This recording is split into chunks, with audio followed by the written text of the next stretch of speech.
আসসালামু আলাইকুম। আশা করি সবাই ভালো আছেন। আজকে আরেকটি ছোট মাছের রেসিপি দেখাবো। ছোট মাছটা হচ্ছে বুতুম মাছ। এজন্য আমি ১ম এ পেঁয়াজ, কাঁচামরিচ, ধনেপাতা, টমেটো নিয়ে রেখেছি। তারপর হচ্ছে আলু কেটে কুচি করে রেখেছি। আলুটা এমনভাবে কেটেছি যাতে মাছের সাথে একই রকম দেখায়। এই তো আমি বেশ কিছু ছোট বুতুম মাছ, এটাকে আমাদের এখানে বুতুম মাছ বলে। আপনারা কি মাছ বলেন জানাবেন।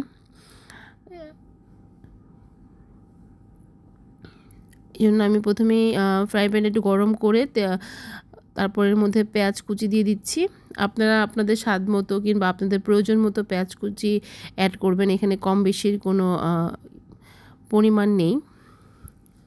তবে ছোট মাছের পেঁয়াজটা একটু বেশি দিলে মাছটা খেতে মজা হয়।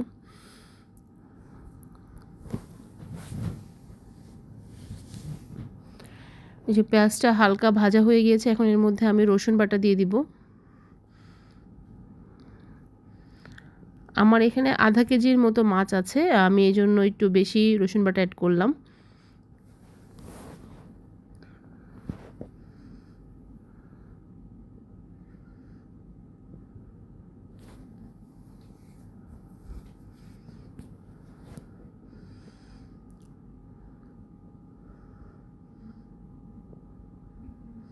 তারপর এর মধ্যে হলুদ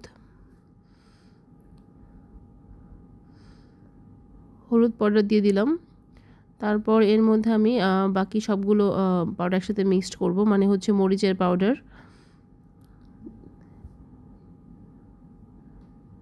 একটু নেড়ে নিব। পানি অ্যাড করেছি কারণ হচ্ছে মশলাটা আমার কাছে মনে হচ্ছে পুড়ে যাচ্ছিল, ওই জন্য তাড়াতাড়ি একটু পানি অ্যাড করে নিয়েছি।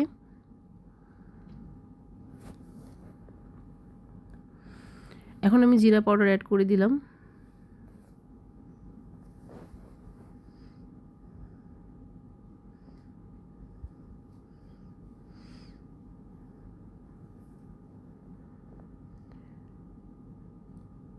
স্বাদ মতো লবণ অ্যাড করে দিলাম।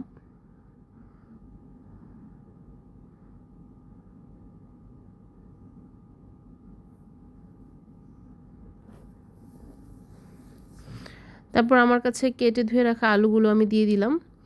মশলাটা আমি কিছুক্ষণ কষিয়ে নিয়েছি। এখন আমি আলুগুলো কিছুক্ষণ কষাবো আগে, কারণ আলুগুলো সিদ্ধ হওয়ার একটা ব্যাপার আছে। এই মুহূর্তে আমি একটু পানি অ্যাড করেছি যাতে এই পানিতে আলুটা সিদ্ধ হয়ে যায় আর মশলাটা আরও কিছুক্ষণ কষানো হয়। এই তো আমি বেশ কিছুক্ষণ ঢেকে রেখেছিলাম। বেশ কিছুক্ষণ ঢেকে রান্না করার পর আমি দেখতেই পাচ্ছেন আমার আলুটা অলমোস্ট সিদ্ধ হয়ে গিয়েছে। এখন আমি এর মধ্যে টমেটো এড করে দিব। আমি এখানে 2টা টমেটো কেটে নিয়েছিলাম। খুব বেশি পাতলা করে কাটিনি, আবার খুব বেশি মোটা করেও কাটিনি। মানে মাছের সাথে মিল রেখেই সব কিছু করতে হবে।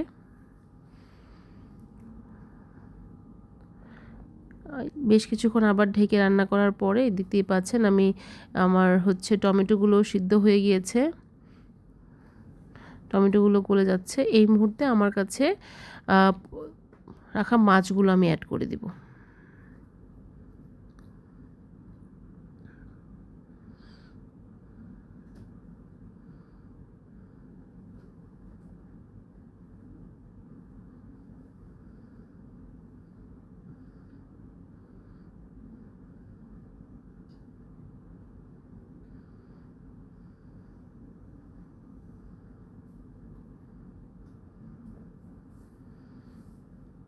মাছগুলো সুন্দর করে মশলার সাথে মিশিয়ে নিচ্ছি।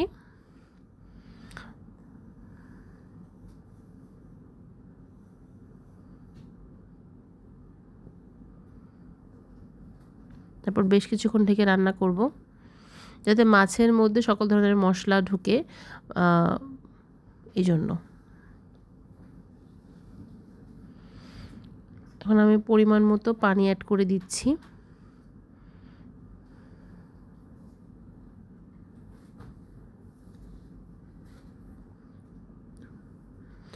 আমি যেহেতু মাখা মাখা ঝোল রাখবো, এই জন্য আমি একটু পানি অ্যাড করলাম।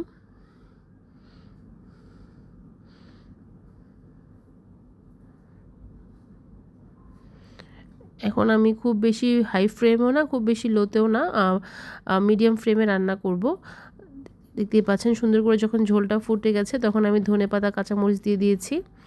এখন ধনেপাতা কাঁচামরিচ দিয়ে দেওয়ার পর আমি আবার কিছুক্ষণ ঢেকে রাখবো, যাতে কাঁচামরিচ ধনেপাতার গন্ধটা মাছের মধ্যে সুন্দর করে মিশে যায়।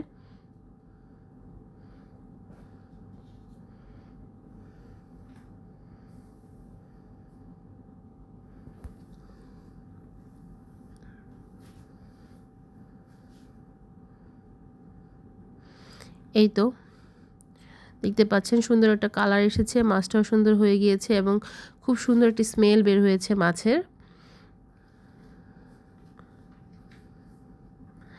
ধনেপাতা দেওয়াতে দেখতে আরও বেশি সুন্দর হয়েছে, খেতেও ভালো হয়েছে।